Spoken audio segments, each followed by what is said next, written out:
All right, it is Randy. We're here in the second week of August with Gary Raze of Remax Integrity, and I'm sitting here with Eugene Spotlights, just going to be talking to Gary about what's happening in Eugene as far as real estate, and he's going to run through the market update for us, and I'm going to quiz him with a few things on what I've heard from a national perspective. So, Gary, why don't you just lead off with what's happening in July and leading into August? Well, here in Eugene, we've had a little bit of a drop as far as activity. There are more people that are starting to put their homes on the market for good reason. This is summertime, Yeah. and of course, with summertime, that brings on a new wave, if of lack of a better word, of people that want to get things done before school starts, and that's understandable. But there's also buyer wise, we've had more buyers of late too. But the price is the interesting part. We have experienced uh, so much pressure as the prices increased. That's not the case now. The prices now have stabilized, which is good. The amount of time that's on the market anymore is it's almost 3 months, and so that has an impact as well. It used to be you put the house on the market, and 2 days later, if you didn't have a sale, you were wondering what was wrong. Well, people now are realizing that you can't just throw a high price on a house and expect it to sell because now it's more of an honest price if lack of another word. And so prices here have stabilized. They've only gone up about 1% from a year ago. So that tells you how much things have changed. There's a lot of sellers. There's a bigger increase in sellers of late. And I think the reason for that is people are realizing that we don't know what the future holds. We do know that there's a lot of political unrest, and we don't know job wise how that's going to affect people. Here in Eugene, Springfield, or Lane County, we don't have a lot of federal jobs, so to speak. We don't have a lot of big corporations. And so we're not as exposed to job loss as some of the other areas are. But we're pretty even Steven here in Lane County. Okay. Okay. So then I wanted to jump into this right away here. So the NAR, the National Association of Realtors, and the National Association of Home Builders released some statistics this week saying that this was the widest margin ever as far as having more sellers in the market than buyers. That's number one. And number two, there was a reduction on single family homes being built across the nation. Now it's nationally, and people moving into Eugene or even in Eugene are going to wonder, is that the same thing that's happening in Eugene? Good question. Part of our issues in Eugene is we've not had a lot of apartments, condos, except for around our University of Oregon. Mhm. University of Oregon has just increased incredibly for one, lots of reasons. So you have to realize that, and I know you're not in this area all the time, but Eugene or Springfield or Lane County, we have an awful lot to offer in this area. And being so, we have a lot of homes that are single built, but we don't have a lot of land that we're allowed to expand upon because we have a growth boundary limitation. And that's to keep farms and ranches and so on from being sold like has been done in other areas, especially California. And so we have a growth limitation. So now we're starting to see a lot more apartment types or condo types being built in the last 3 years, especially. So that has been a major influx.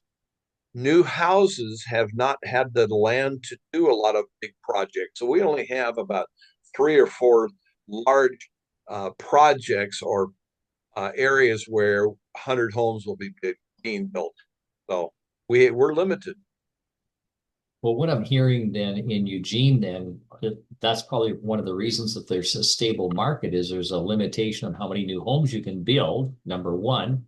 And then Yes, number two, it's like it seems like the amount of sellers and buyers has leveled out. And I guess it's nice that you don't have these big drops in employment because you've got a lot of small to medium-sized businesses that are relatively that stable. That's a great point. Yes, Yeah. we are not as affected, Hmm. but we don't. The future is pretty uncertain right now for a lot of people. Hmm. Interest rates, they keep saying that they're going to drop, but so far they haven't been able to show why it should go down, other than the political scene saying it ought to go down. That doesn't work.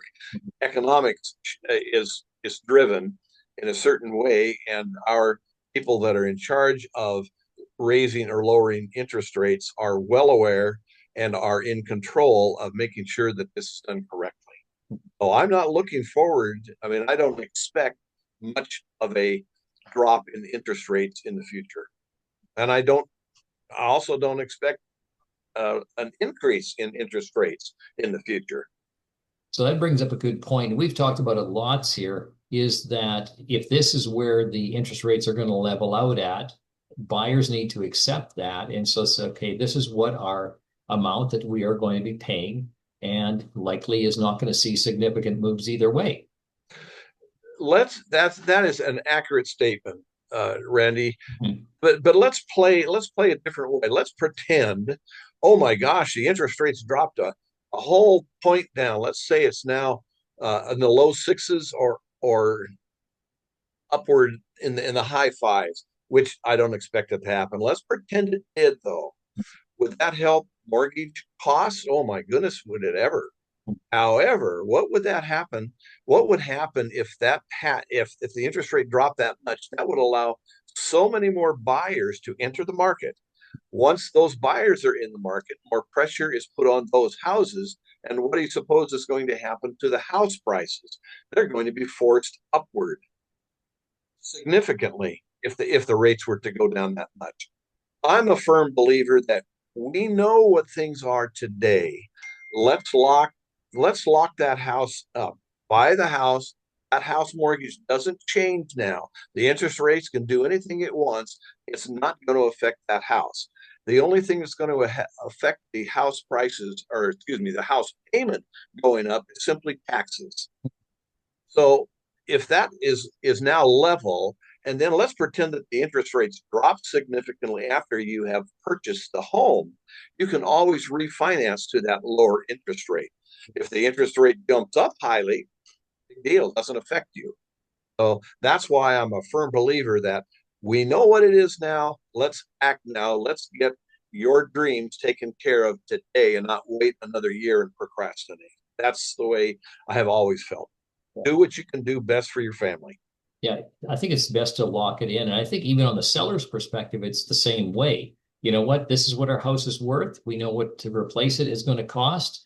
We're not waiting for a big swing up in our price, right? Or we're not waiting for the interest rates to make a substantial difference. So, you know what? Just make the move now if you're in that position. Correct, because they're in the same boat. Once they're a seller, they also become a buyer. Yep. Maybe downsizing or whatever, but again, they're faced with the same pressures that all people are faced with. Mhm. Yeah. The other the other thing about the seniors in this situation, as the baby boomers escalate, I need to.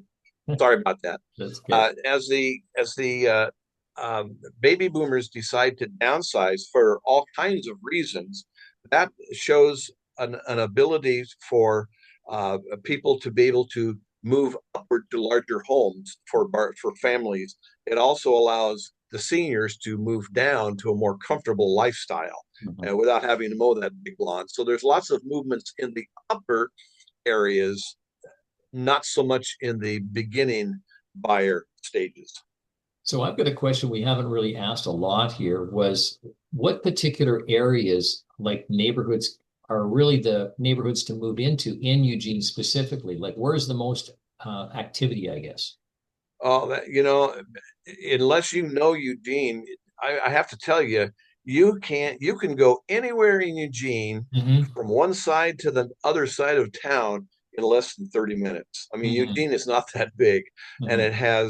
there's not a lot of bad neighborhoods, so to speak. We don't have the extreme changes like other communities do. This is pretty stable. So you're safe no matter what area that you go to. A lot of people like to be close to medical facilities. A Mhm. lot of people like to be close to easy access to the freeway should they be working in another area. Those are the kinds of things that are important. Schools are important, of course, to the child bearing families, and that's always people rate their schools, but we don't have a lot of schools that are rated poorly. So again, I'm not trying to boost up Eugene Springfield, but I grew up in a different city, a big city, and I know what we have here, and I know why people don't want to move. So The stable community. So I'm going to just in your past here, you just did some work on your own personal home here, and I wanted you to kind of tie that into preparation for sellers on what they could do, and maybe you can talk about little bit about what you did, not for preparation for selling, but just could be oh, in applied. my own personal home. Yeah, Oh then yes. you could apply that Well, to other sellers. you know, we had animals, and unfortunately, they just passed on. We took that opportunity to take care of the flooring Hmm. and put in party. We put in planks, the type that is waterproof, the Hmm. type that doesn't scratch, all of that type of thing. And that's what a lot of people are going to now. We did a lot of revamping. My particular home happened to be an older home that had asbestos in the ceiling with the Hmm. popcorn ceiling. I simply, rather than remove it, I simply put sheetrock over it to seal it Hmm. and went that route as well. So we went through quite an extensive remodel in that fashion, and very happy with the way things are came out.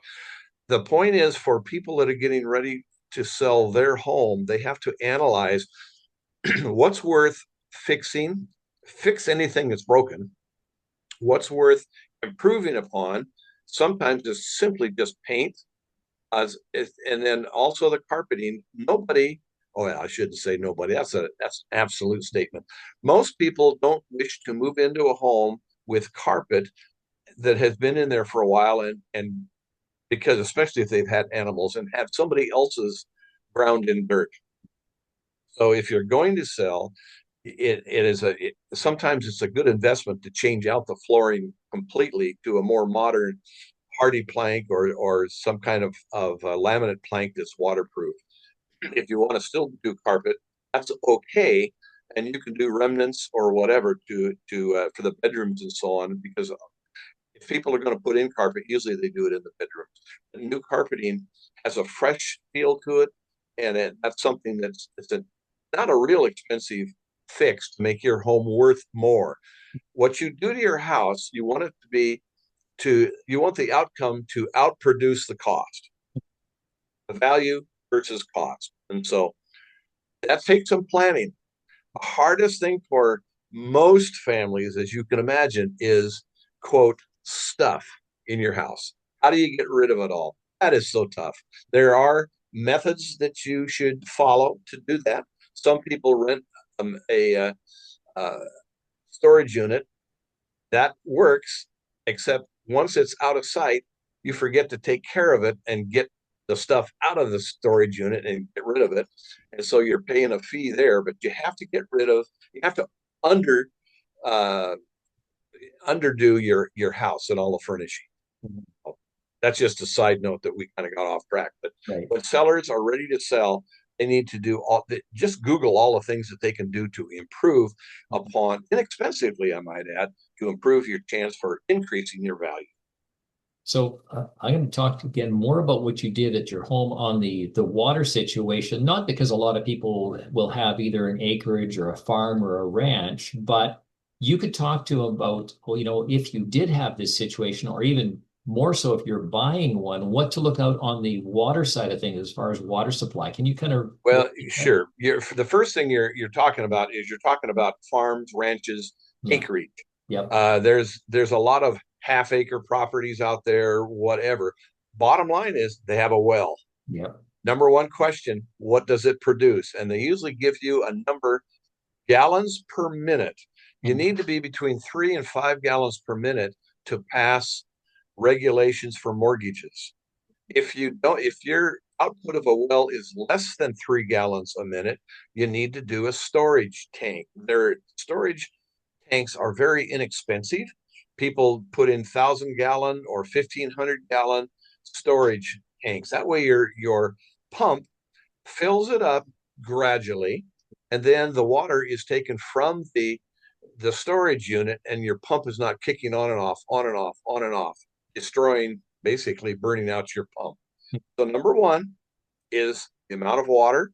Number two is the quality of water. Now, state requirements uh, make us make sure that the water is drinkable. So we always do a water test to make sure that we don't have all kinds of arsenic and different things in the water. There are things, we have systems that take out a lot of problems in the water. Bacteria growing things that it's easily eliminated. So most people put in some types of filters. There's even a a light that kills bacteria that is actually put down inside your well casing that kills bacteria inside. Why the well is full of water, it has killed all of that bacteria, and that stays down in there. So there's another little safety thing for people that are purchasing well water or purchasing a home with a well. I think that's a lot of people, they get excited about owning that small little acreage and they realize I need water, but they don't realize the all of the things that have to go into that. Like you were just mentioning, you can't get a mortgage if it doesn't produce enough water. Well, Yes. a lot of people wouldn't even have thought of that. They figure, okay, I go out there, it's got water, I'm going to get a mortgage. Let's talk about the benefits. Guess who Yeah. does not get a water bill every month? Bingo. Yeah. Guess who doesn't have to pay for discharging your water every month? Yeah. So it's coming and going with the utilities. But if you live out in the country, you don't have that issue. You also have a septic tank Hmm. with a septic line, and those are the kinds of things that you also get checked out as well. Usually, we have it pumped and we have it looked at when we are a purchaser. The Hmm. seller usually pays for the pumping, and the buyer usually pays for the inspection. And so that's another thing that is done with country properties. And we have a lot of country properties here in Lane County, certainly. So So then I've got a question here that relates to this. What about the actual cost, the property taxes and so on? If you're living in a half an acre just outside of the city versus having a nicer home or a home in Eugene, what's the oh, property it's tax? it's it's far less, Oh. first of all, number one. And number two, if you have a decent amount of acreage, 3 acres on up, Hmm. some people will grow berries or have a sheep or chickens or whatever and call it a little country farm, sell eggs, whatever, and then they do what they call a farm deferral. Mm. Or if it's got a lot of timber, it'll be a timber deferral. That's where they don't charge you. They charge you extremely little taxes on the land because you're growing or you're producing a crop. They usually carve out though an area for your house itself, and they issue a normal tax rate there. Now I have 13 acres in where I live, and my property taxes hasn't hit $3,000 yet. And Wow. in town, it would be much more. It'd be much, much more. Yeah, Yeah. exactly, exactly. So, all right, well, we'll wind this down here. The one thing that a lot of people will be wondering about, looking at the employment situation right now in Eugene and so on, prices look like they're going to be stable. How does people prepare for, if you're a buyer and you just moved to Eugene or you're in Eugene and you're in that rented house and you're ready to go, like what are the steps you would normally tell that buyer? Okay. Number one, you're going to get pre-approved for whatever they'll pre-approve you for before you go shopping. Mhm. Number two, you're going to have to hire an agent to represent you on Mhm. the purchasing problem. As of August 17th of last year, things changed where it used to be the seller kind of paid commission fees for both realtors. Today, that's not the case. The listing agent has a fee and the buying agent has a fee. It's Mhm. not as high as it used to be. It's because it's kind of cut in half. So Mhm. instead of paying 6%, now you're paying 3%, and then the buyer needs to pay 3%. Usually the buyer asks the seller to help, and they usually do. But again, my point being is you'll have to hire an agent that you trust, like and trust, and stay with that particular realtor. The realtor then can go and show you properties throughout all of Lane County Mhm. or beyond if you wish to. Right. That's the other thing. Then ask your realtor. Harry Griswold. Ask your realtor to do comparable prices that Mhm. fit your criteria, so you know you're not overpaying for a property. That's a That's good point. very, very important. Exactly, exactly. So, well, I guess until next month here, Gary, nice to be able to chat with you here today and get your perspective on local conditions versus national conditions. There's quite a bit of difference, I heard. That's And true. We don't know what the future holds. that's right. That's right. So now somebody's watching this and they want to get a hold of you. What's the best way to get a hold of Gary Raze? Uh, I can my phone number is simply 541 Mhm. 554 5825. Mhm. Again, 554 5825. Or they can simply go and they can text me at Gary Raze at remax.net, not com, but net. And of course, Raze is Raze. A little bit different to spell. Perfect. That Simply. sounds great. That sounds great, Gary. Well, until next month, we look forward to hearing more about what's been happening and really appreciate your insights today on this particular case on the acreage side and what do we do out there when we're buying or selling. So thank you very much, Gary. You are welcome, Randy. Good talking with you. Take Okay, care. take care.